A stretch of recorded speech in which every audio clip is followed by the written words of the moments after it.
Year SRS gets 53,000 reports of Kansas children being abused or neglected. In hundreds of those cases, the kids are taken away from their homes and placed in foster care. Tonight, some families and state lawmakers are questioning the motives of the foster care program and whether it can be fixed. KAKE's Deb Ferris reports from Topeka. State lawmakers inundated with complaints about the SRS foster care system now want answers. A special committee has been set up to investigate as many families have come forward wondering how their kids ended up in the system. This is just memories. This is all I have. Kathy Winters brings those memories to the Kansas State House, pleading for help from lawmakers. I don't take anything for granted anymore. I pray that every day that someone will listen to us. For more than a year, Winters cared for two of her grandsons, Caleb and Wyatt, after SRS removed them from their mother.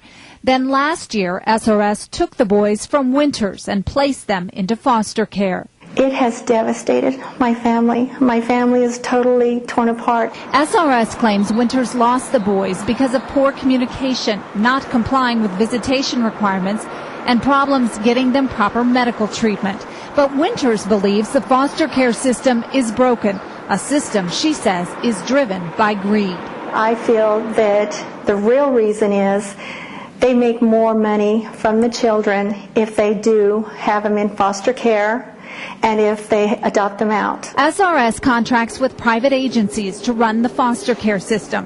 According to SRS records, the state paid $153 million in 2009 to the contractors who place kids in foster care. There's also a monthly case rate paid for each child that is in foster care. I'm hoping that it didn't become a money-making proposition on the backs of children. Complaints from Winters and hundreds of other families got the attention of Senator Julia Lynn and Representative Mike Keegle. There has been some progress made, but I still see a lot of difficulties, and I still get a lot of complaints. They head the Children's Services Committee, and they're investigating those complaints. If the outcomes are desirable and proper, I'm all for it, and I don't care what we spend. But if we're spending a lot of money, and I'm asking, what do you get for the money? And the answer is, well, things are better than they used to be. That's what the secretary told us last time. That's not good enough for me. I think we're really making progress. We, too, went to SRS Secretary Don Jordan for answers. He told us the number of kids coming into foster care has dropped 14% since January of last year.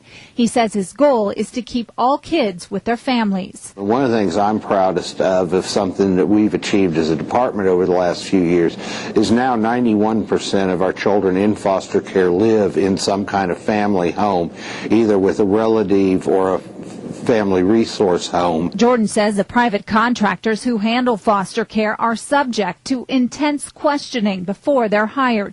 And he says they are all not-for-profit agencies. If they demonstrated they were only in it for the money, they wouldn't keep doing the job, and that's why we measure their performance. Jordan says he's working with lawmakers on becoming better, and he welcomes the investigation. I believe in us as being as transparent as possible as an agency, and I welcome scrutiny that I don't think we don't have anything to hide. Winters is hoping her fight is not forgotten. Her goal is to not only get her grandkids back, but to send a strong message to all the families she's fighting for.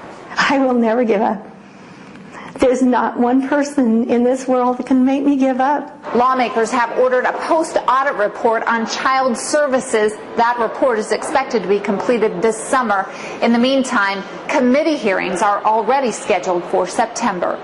In Topeka, Deb Ferris, KAKE News.